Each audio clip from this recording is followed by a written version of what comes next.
Hey, what's going on, everybody? I'm just going to go through this. I'm going to share my screen and go through some of it live. Getting better all the time, so we're ready to get after it and just going to do the best I can with this. Let me just grab my window and we will go from there. All right, there we go. All right, so I haven't changed much since the beginning of the day, and basically, I'm a little skeptical. You can see I have a very small core on DraftKings. I really like Embiid tonight. I think he's going to go nuts. I am worried about a blowout, but I think he can go nuts even in shortened time in this matchup. I think it's an awesome spot. I actually like Gafford on the other side because he should be forced to play more minutes. I like the Simons, Walker, or look, if you want to even throw Kamara in the mix, or of course a Reith, just to have that value later on for when we get the starting lineups. And I just like sort of having those guys.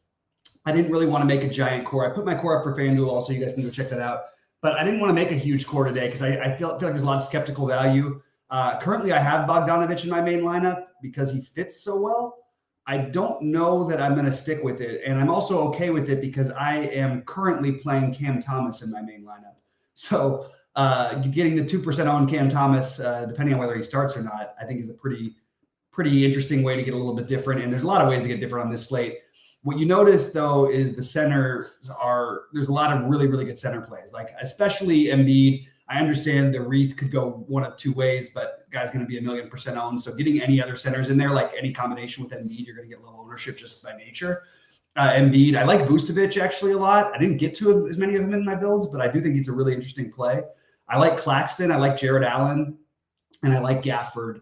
And I always love Şengün. It's just harder for me to find spots for him, but he is one I may end up trying to get to in the end. All right, so I just posted on in our premium Discord about who I'm playing tonight. I'm going to take a quick look and see what the questions are here, but it looks like K9's asking, do I like Reith on FanDuel or is Robinson a better play? I think the Reith thing is just a complete you have no idea how many minutes this guy's actually going to play. So the answer is definitely Robinson is a better play, like on paper, but I don't feel great about either of them, but I'm playing more Robinson. I have one Reith lineup on FanDuel. You don't need to play Reith. Oh, you do have to play Reith at center.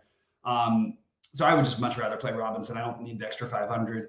And I think Robinson, we actually know his role, assuming that he does in fact start, and we don't know that about Reith for sure. Scott McCarty saying Kuzma. I have absolutely zero interest in Kuzma tonight. I have no problem if anybody else wants to play him.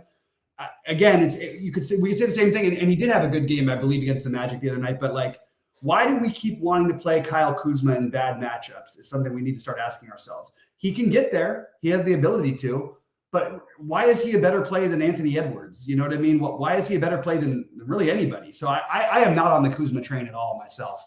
I don't mind if you end up there, but I have zero Kuzma at the moment, and I'm not planning to have any. You'd think if Washington needs him, needs to stay close or whatever, they're going to need him, obviously. But or that's at least the consensus. You never know. Gallinari might come and score 10 quick points off the bench. Koulibaly off the bench. Tyus Jones. I don't know. I just don't know why. I mean, like, unless we just think Kuzma's underpriced, I don't really understand the fascination with him tonight. I prefer DeMar DeRozan by quite a bit over Kuzma, and he's a lot cheaper actually. He's $8K versus $8,500. Am I playing any Kyrie? Zero Kyrie for me. On FanDuel, K9, I don't mind if you want to do it, but I'm just going to take a look at my FanDuel builds at who I liked better. I like on FanDuel, I found it basically very easy to stack the Brooklyn-Atlanta game, and that's what I think that you should be doing. I really like that game. I think you hope that you get a similar result as last time. You've got affordable prices, and you've got no Jalen Johnson, so Bogdanovic more in play, Saddiq Bey more in play. I like Trae Young, even though he's expensive and he's going to be low owned because of it on DraftKings, not as much on FanDuel. I like Cam Thomas, Bridges, and Dinwiddie overall in that order. But Dinwiddie is the easier play on FanDuel at 6,600. I think you just suck it up and play him there. I do think that it's pretty close between he and Cam Thomas. So Cam Thomas is a way to get a little bit lower ownership. I don't mind doing that as all. Luka Jokic in a vacuum. I don't have either of them at all. I think that, look, if you look at point spreads, which you should be doing, why in the world, this is not the actual point spread. This is what SaberSim has it at. But why are the Clippers favored against the Nuggets here? So I'm going to assume that you're probably going to – I think it's very likely that you get Jamal Murray out later, which makes Jokic a great play. And because I think that game stays closer more often, I guess I'd say Jokic over Luka, but it's pretty close, and neither of them are my favorite. So that's the way I put it. What do we do after the Detroit-Memphis game? Nothing. What do you have to do anything for? Bogdanovich, I guess, because of his price. You can make an argument for Derrick Rose. You can make an argument for Desmond Bane. You can make an argument for Jaren Jackson Jr. I think he's probably the best of them on DraftKings. I don't see that Memphis-Detroit game as being anything you're trying to like overly expose yourself to. If you want to get exposure, great. Everybody's in a worse spot than they've been in all year for Detroit because Bogdanovich is back, which is going to eat up some minutes. So that's a knockdown to everyone on Detroit. It's not named Bogdanovich. And Memphis, look, Desmond Bane is awesome, but it's an expensive price tag. We talked about that a little bit. Like I prefer him over Kuzma for sure. I prefer Jaren Jackson over Kuzma as well. And he's a little bit cheaper. He's got, look, he's a more wide range of outcomes guy than Kuzma is. Well, I guess Kuzma's got a wide range of outcomes too, but I like the way Jaren Jackson can get here, especially against a sloppy Detroit team. I wish he was a little cheaper on FanDuel. That's where I prefer to play him. But yeah, I understand all that. Any Kawhi interest tonight? I think it's fine, Kawhi, but I don't have any. I have zero Kawhi myself. I have no problem with Kawhi or James Harden, as I mentioned in the morning show. I think both those guys are totally reasonable. I'm just gonna say, guys, please click the like button while you can. Please, I would appreciate that. And just wanted to say we want to keep doing these for free, so please click that like button where you can. So Kenneth Jones saying I have Trey and Thomas and went Durant at center with a run back of Bane in the other game. I think it's okay. I prefer Claxton if I was going to be targeting that Atlanta game. I slightly prefer Claxton over Durant, but I like Durant. So I have no issue with that, and I think Bane is completely reasonable. So no, Ken, I have no problem with that at all. I didn't get that exact build myself, but I think it's totally reasonable, and I think you're getting low enough ownership. I think it's pretty, I think you're getting pretty decent ownership when you run the Durant center play. He's going to be very low on tonight. John says he's getting a ton of stress. The SaberSim hate him. This is the best question we've had in a while. John, I don't know why SaberSim is trying to get you max stress. I love max stress as a player. I think he's been really good this year. I can't find anything that makes this this is a bad matchup. Can he get going and make 7 threes any day? But I see no reason why to go out of my way to make this today. Make this that day. I just don't get it. And just going back to the things, like I wasn't saying that Kuzma necessarily is not going to get 45 fantasy points tonight. I just think there's so many great plays. I don't really understand sometimes when ownership flocks to guys who are actually in bad matchups, but because the team they play for is so bad defensively, it looks like a good matchup because they're going to give up a bunch of points and the game will be played fast. But that's just true for every game that Philadelphia plays. So I just didn't get to Kuzma on this slate, just to go back to it. Because I love Scott. He always gets there. And by the way, I know Scott's probably knows me well enough and probably good enough to play some Kuzma anyway. But I just wanted to personally say my reason was I just didn't find any logical case enough to be made. The game that I kept sort of coming back to that I didn't end up, I haven't played that much of outside of DeRozan is this Chicago-Charlotte. Let me get rid of this Cleveland stuff here quick. I just think it's like a terrible pace for Charlotte. It's a big downgrade, but I think Rozier's role with this team, if they stay close, that's a play I'd much rather make than Kuzma. Because I think Rozier could get if this game stays close, I think he gets 50. I think he gets 50 a lot of the time. And I think he also gets another uptick if Mark Williams is out, just like everybody else. And you've got PJ Washington there, who's already a reasonable price and a reasonable play. If you lose Williams, becomes an even better play. Obviously, Miles Bridges not going to be played tonight. I think he's a really interesting tournament play. And then you have the Levine-less Bulls, who have you have no ownership on Vooch because the center position is being loaded up. Then DeRozan, I think, is the reasonable one people will play. I think that's very reasonable. I like Patrick Williams here. He's had more of a role without Levine. He's getting the minutes now again, so I'm definitely okay with the Patrick Williams thing. I didn't get to the Kobe White, but I wouldn't even mind including some of that. So it's kind of a weird game. My two favorite games to stack are totally different. Brooklyn, Atlanta is number one. And Charlotte and Chicago, just hoping that Charlotte stays close because you can play Rozier. You can play with an easy run back in the mid-tier, and you could possibly, get 50s out of those guys with the Rozier DeRozan combination or something like that.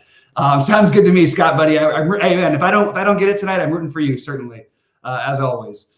Anyway, guys, keep popping in questions. I'm happy to answer anything else. I'm running a little bit out of breath because it's been has not been the best health week of my life, but we're getting back. Anytime, Ken, happy to do it. drop in any other questions and thoughts. I will just do a very quick peek of my current builds, but we're going to get in trouble if I leave it up there. So I'm just going to have to be very quick. And then I'm going to have to shut that down. And then we're going to go back, and I'm going to go back to my FanDuel ones and just do it real quick before we get in trouble. And I'll just scroll down and show you some of the builds. You guys can try to see a little bit about what I'm doing. I do have it all under the premium anyway, but I did want to give a little bit away because we don't have. Speaking of which, Hope Sheets has a nice night in town, and I appreciate him covering me as much as he has this last week or so. I guess it's been 4 or 5 days or so. All right, guys, what else do you guys want to talk about? I know it's not as much fun because I want to share something here because I don't want to leave this just my blank screen as the only thing we're looking at here, but I don't really have a whole lot else to go to until we get starting lineups. I do think you want to look out for Mark Williams. That's a big piece of information, and see who's starting. Obviously, Anthony Simons, huge piece of information. We won't know that till later, obviously. And those are the main ones that stood out as being the things to look out for. But as we know, we never know what we don't know. Tari Eason being in would give a boost to all the other forwards for Houston, as well as probably a little bit of a boost to Şengün as well, just a small one. But yeah, so without starting lineups, I think that's really the rest of what we're waiting for. I think that Caruso is going to play. It seems like now he's Pools. It seems like he's going to play now. I guess Grant Williams is technically questionable, so that's a piece of information that could come through. But mostly, it's going to be starting lineups and the things we don't know, as we always talk about. John says, "Okay, you fixed the stress issue. How much more sensible? Good. Any feeling on the Moses pivot or no? It's simple as this. If your lineup has no chance at all, you can play Moses Brown and just take a speculative shot. There's a chance that neither he or Reith play at all tonight. That's actually on the table. They don't need to play big against that team, but more likely they're probably going to start Reith. Maybe they start Moses Brown, but it doesn't matter. You just put it in your utility spot, and then you swap to Moses Brown if Moses Brown starts, and you swap to Moses Brown if your lineup has no shot, or you swap to whoever's coming off the bench if your lineup has no shot. That's what I would do. Do the Hornets have any chance to win tonight? See, that's the thing, Jimmy. I just have a hard time. Yeah, they have a chance to win. Yes, Chicago sucks. These teams are not really. There's not a huge gap between these teams. It's just they're playing on the road and they're missing their best player. But yeah, they've got a chance to win. They might be missing arguably their second best player in Mark Williams a little later. So we'll see about that. You're definitely not. No. This is the point with the. I want to go back to this Blazers thing again. It's very straightforward what to do. There's nothing that takes anything tricky at all. If you're going to play Reith, if you have any interest in it, and I think you are playing Reith or Walker in a good portion of your lineup, just because there's not that much else, good value for really cheap prices.